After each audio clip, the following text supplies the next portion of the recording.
Vous n'avez pas souvent l'impression qu'il y a des histoires étranges dans la Bible? Il y a une histoire que je trouve étrange, la lutte de Jacob et un ange de Dieu. Jacob lutte avec l'ange de Dieu et l'ange lui dit, il faut me laisser partir car le jour est en train de se lever. Il va faire jour, il faut que je parte. Mais pourquoi? Il cache quoi? Mais parce qu'il va faire jour, il n'a pas le droit d'être encore sur terre.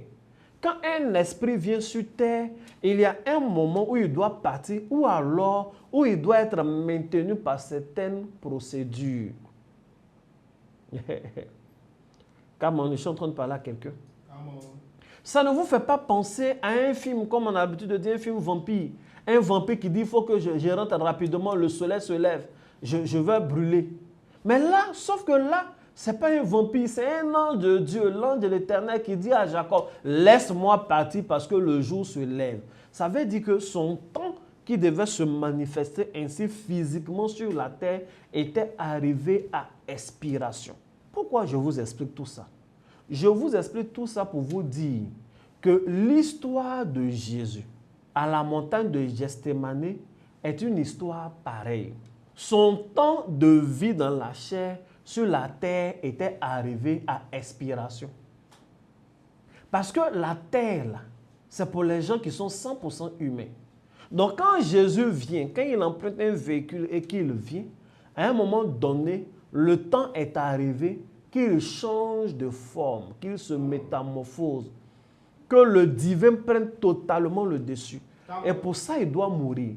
Donc, il était devenu comme, entre griffes, le vampire qui, le jour en train de se lever, il doit partir. Il doit s'en aller.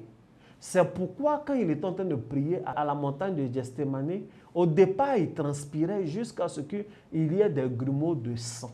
Pourquoi je vous explique ça? L'image que je vous ai montrée, l'hippopotame que vous avez vu, qui est blessé de toutes parts, je veux vous apprendre que personne n'est venu le blesser. Il n'y a pas quelqu'un qui a pris une lame pour venir taillader cet hippopotame-là. Ce hippopotame a commencé à transpirer le sang. Ses lames ont commencé à devenir des lames de sang. Toute sa peau a commencé à saigner parce qu'il a duré trop longtemps sur terre. Il était temps qu'il retourne dans l'eau. Quand les hippopotames sortent de l'eau et qu'ils durent trop sur la terre et que leur temps de vie sur la terre est terminé, ils doivent retourner dans leur eau, leur corps commence à transpirer du sang. Leur corps commence à transpirer du sang. Comme tous les hippopotames, on appelle ça les lames de sang de l'hippopotame ou la sueur de sang de l'hippopotame.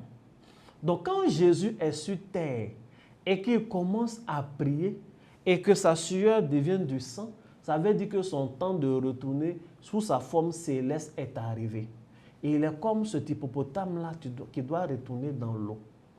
Maintenant, pourquoi j'ai dit tout ça là? Bon, ça vient d'où ce parallèle que je fais avec l'hippopotame? Ça vient de Job 40. Je vais lire le verset 10 et le verset 14.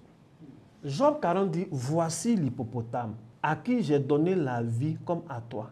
Il mange de l'herbe comme le bœuf.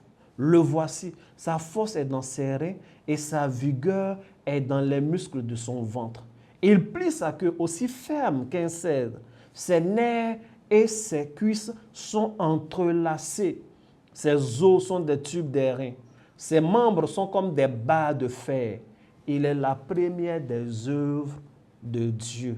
Celui qui l'a fait l'a pourvu d'un glaive. Il y a d'autres versions qui disent il est le premier-né de toute la création. Celui qui l'a fait lui a donné une épée ou a fait de lui une épée. Bien-aimé, ne vous y trompez pas. Le premier-né de toute la création s'appelle Jésus-Christ. Amen. Amen. Il ne s'agit pas de l'hippopotame physique qui serait la première-née de toute la création. En fait, Job est en train de dire que le premier là, la première-née de toutes les créatures, le premier-né de toutes les créatures, c'est l'hippopotame. Et Jésus, pour accomplir cette parole-là, pendant que sa vie sur terre est arrivée, où il doit partir au ciel, son corps commence à se comporter comme l'hippopotame. Au lieu de transpirer la sueur normale comme tout le monde, il commence à avoir la sueur que l'hippopotame a. Parce que quand l'hippopotame vit longtemps hors de l'eau, il commence à pleurer du sang, il commence à sortir une sueur de sang de son corps. Yes. Come on. Jésus était en train de dire, son corps était en train de réagir. Le moment était arrivé, ce corps n'allait plus pouvoir contenir la plénitude de la divinité qui était en lui. Le temps était arrivé qu'il passe à la croix, qu'il meure et que l'esprit monte. Le premier-né de toute la création, ce hippopotame dont parle la Bible dans le livre de Job, n'est nulle autre personne que Jésus-Christ de Nazareth. N'est nulle autre personne que Jésus-Christ de Nazareth. Il est ce premier-né. C'est pourquoi la Bible dit, celui qui l'a fait lui a donné un glaive, une épée. Or, la parole qui est l'épée, c'est Jésus-Christ de Nazareth. Yes.